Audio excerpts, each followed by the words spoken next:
À la une de l'actualité internationale sur Kivu Morning Post, Madame, Messieurs, l'opposant Alain Bolodjoa a annoncé son départ de la coalition Article 64. Il justifie sa décision par le conflit de leadership, les divisions internes et l'absence d'une vision commune au sein de la plateforme. Il critique notamment Jean-Marc Kabound et Délice Sanga et estime que la coalition créée pour s'opposer à toute révision de la Constitution devrait être dissoute. De ces faits, je déclare aujourd'hui et maintenant notre retrait. Nous suspendons ou nous quittons la C64. Mais il y a une garantie, contrairement à leur comportement. Je ne veux pas mener l'opposition contre l'opposition. Nous allons nous organiser pour mobiliser le peuple avec nos maigres moyens au Bofingi. La génération rupture existe. Nous allons tenter de mobiliser le peuple pour que tout mène comment la biso autrement. Parce que je ne pense pas que le dialogue est allé raison où on a au bundela. Biso to yaki pour nous défendre l'ordre constitutionnel. Le londenge tozawa défense il y a ordre constitutionnel et ça est commis secondaire pour Nabango. Je peux même vous démontrer le 22 tant que ça l'évaluation T il y a respect à ordre constitutionnel. Parce que nous avons plus investi pour faire échec à Félix Sekei de faire passer la loi. Course et ça dialogue. Je peux vous certifier ici, course l'élo et ça dialogue. Ce n'est pas mon combat. Nyoso. Vous avez un peu 5. Mais il faut être conforme à norme. Vous avez un 5. Vous avez respect à norme. Tout ça sérieux. On a annulé la marche, il y a le 22. On a donné l'ultimatum, il y a les 15. L'ultimatum, il y a les 15. Qu'est-ce que ça a à voir avec la marche? Parce que les 15, le problème exigé, Ezali, pour le dialogue. Si Félix Sekei ne convoque pas le dialogue d'ici les 15, on va mobiliser le peuple. Moi, je ne suis pas dans ces combats-là. Ceux qui ont commis les 15, ils vont évaluer. Mais quelle est l'action au Barossa? Parce que au moins, il y a la parenthèse, c'est juste pour éclairer la lanterne et à bateau Barosépé là. Oh, mais la frustration en politique, c'est normal. Si l'autre parti ne veut pas respecter engagement, vous voulez qu'il soit comment? Bon, on a signé une déclaration engageant la création d'un signalité. Non, mais attendez, je ne comprends pas comment on peut prendre des décisions sans que j'en sois informé. Naye Baramakam sous Ndenge Mobino Boyoka na TV. C'est quoi y a du pouvoir en Wapi? Mais c'est ça que je repose à Tshisekedi, n'est-ce pas? Comment je peux tolérer ça dans une petite organisation? Martin Fayulu est assez modéré, Moïse Katumbi est assez modéré, Matata est assez modéré. Mais les restes au Yebi.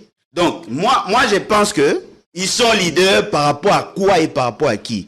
Une association de leaders aux leaders. Le président de la République du Congo, Denis Sassou Nguesso, a reçu lundi 3 août 2026 au Palais du Peuple à Brazzaville les lettres de créance de deux nouveaux ambassadeurs, Hamzatou Abdoul Thiam, ambassadeur de la Mauritanie, et Roger Bokwala Bopolonga, ambassadeur de la République démocratique du Congo. Reportage presse présidentielle. Palais du Peuple ce lundi 3 août 2026, c'est un décor inhabituel. Et pour cause, le président de la République, Denis Sassou Nguesso, vient recevoir les lettres de créance de deux nouveaux ambassadeurs. La cérémonie est marquée par les honneurs militaires et l'exécution de l'hymne national.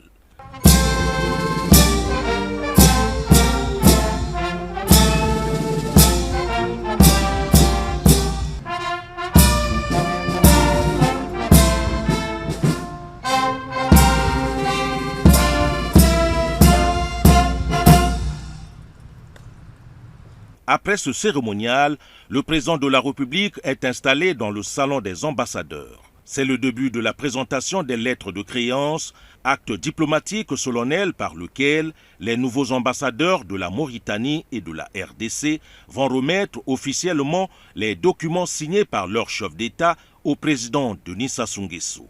Le premier à franchir le grand portail, c'est Hamzatou Abdoul Thiam, ambassadeur extraordinaire et plénipotentiaire de la République islamique de Mauritanie. Il entend renforcer les relations fraternelles et amicales entre le Congo et la Mauritanie. Sa rencontre avec le président Denis Sassou Nguesso est un moment d'apothéose tant la dimension de l'homme est importante pour le Congo, pour l'Afrique et pour le monde entier, a-t-il consigné dans le livre d'or. Le second a formalisé son accréditation, marquant ainsi le début légal de sa mission diplomatique en République du Congo. C'est Roger Bokwala Bopolonga, ambassadeur extraordinaire et plénipotentiaire de la République démocratique du Congo. Il s'engage à œuvrer sans relâche pour renforcer les relations de bon voisinage, consolider la fraternité et bâtir ensemble un espace de paix et de prospérité partagé au cœur de l'Afrique centrale. Au terme de cette cérémonie d'accréditation des ambassadeurs de la Mauritanie et de la République démocratique du Congo, le président de la République, Denis Sassou Nguesso, a quitté le palais du peuple pour aller rendre hommage à l'ancien préfet de la Likwala, Gilbert Nchombo Bomonjo, décédé le 19 juillet dernier en France. Le président gabonais Brice Clotaire Oligui Nguema est arrivé à Freetown en Sierra Leone dans le cadre de sa tournée diplomatique et économique en Afrique de l'Ouest après 2 étapes au Ghana et à Gambie. Reportage. Jamais la diplomatie gabonaise n'aura autant rayonné que depuis l'avènement de la Ve République. Sur la scène internationale comme à l'échelle continentale, le Gabon s'impose désormais comme un partenaire de premier plan. C'est dans cette dynamique que le président de la République, Brice Clotaire Oligui Nguema, accompagné de la première dame, effectue une visite officielle à Freetown en République de Sierra Leone, à l'invitation de son homologue sierra-léonais. À son arrivée, le chef d'État gabonais a été accueilli par le vice-président de la République de Sierra Leone, Dr Mohamed Judé Diallah. La cérémonie protocolaire a été marquée par les salutations d'usage, la revue des troupes ainsi que l'exécution des hymnes nationaux des 2 pays.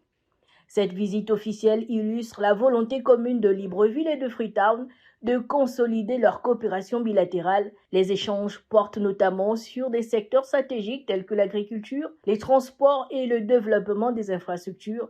Les 2 nations entendent également renforcer leur partenariat à travers le partage d'expériences en matière de gestion des zones économiques spéciales, de transformation locale du bois et de diversification économique dans une perspective de développement durable et de prospérité partagée. L'ancien premier ministre malien Moussa Mara a été libéré le 1er août 2026 après 12 mois de détention.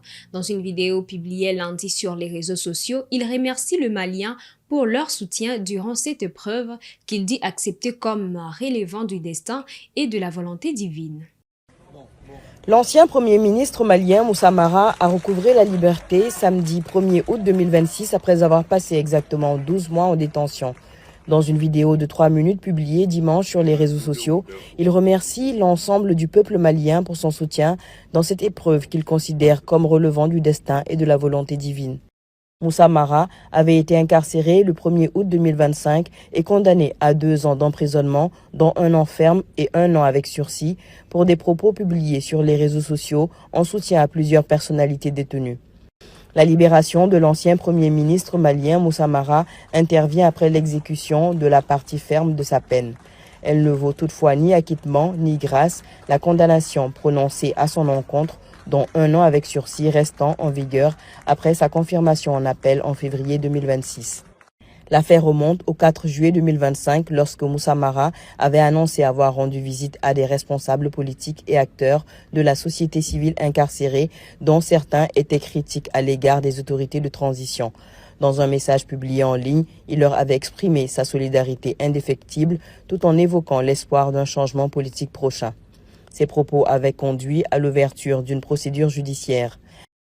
Après plusieurs auditions, l'ancien chef du gouvernement avait été empêché de quitter le territoire le 21 juillet 2025 alors qu'il devait se rendre à Dakar avant d'être placé sous mandat de dépôt pour notamment atteinte au crédit de l'État, incitation aux troubles à l'ordre public et opposition à l'autorité légitime.